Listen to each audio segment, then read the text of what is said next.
एक महापुरुष जिसको इतना जुल्म सहना पड़ा हो, जिसका बचपन अन्याय, उपेक्षा और उत्पीड़न से बीता हो, जिसने अपनी मां को अपना में अपमानित होते देखा हो, मुझे बताइए ऐसे व्यक्ति को मौका मिल जाए तो हिसाब चुकता करेगा कि नहीं करेगा?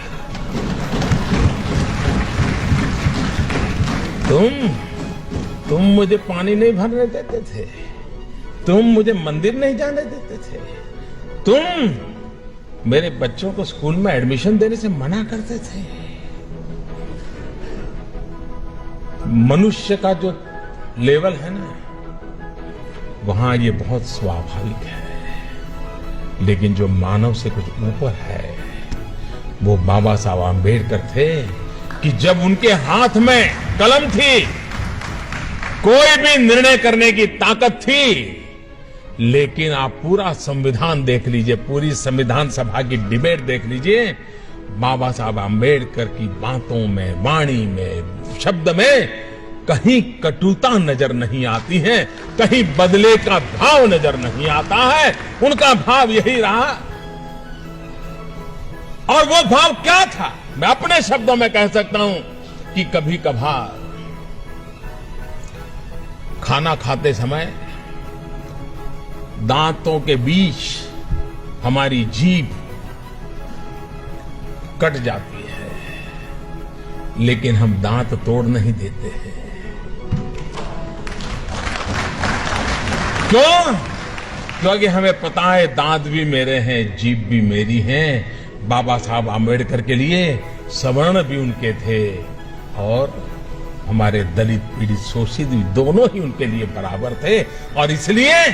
बदले का नामो निशान नहीं था, कटुता का नामो निशान नहीं था। बदले के भाव को जन्म न देने का और समाज को साथ लेके चलने की प्रेरणा देने वाला प्रयास बाबा साहब आंबेडकर की हर बात में झलकता है। और ये देश 125 करोड़ का देश बाबा साहब आंबेडकर का हमेशा हमेशा ऋणी रहेगा, जिसने देश की एकता के लिए अपने जुल्मों को दबा दिया, गाड़ दिया, भविष्य भारत का देखा और बदले की भावना के बिना समाज को एक करने की दिशा में प्रयास किया। क्या हम सब, हमारे राजनीतिक कारण कुछ भी होंगे, पराजय को झेलना बड़ा मुश्किल होता है,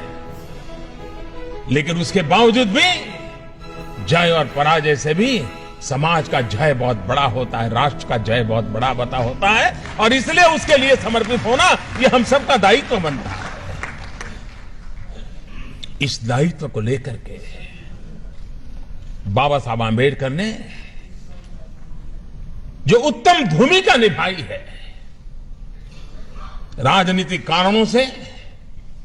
इस महापुरुष के योगदान को अगर सही रूप में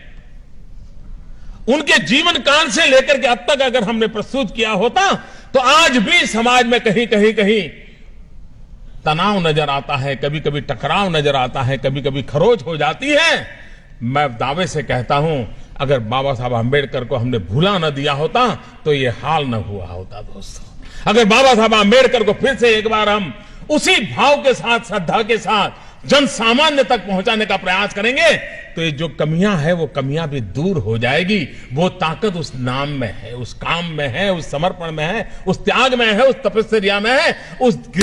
महान चीजें जो हमें देकर के गए उसके अंदर पड़ा हुआ है, और उसकी पूर्ति के लिए हम लोगों का प्रयास होना बहुत आवश्यक है।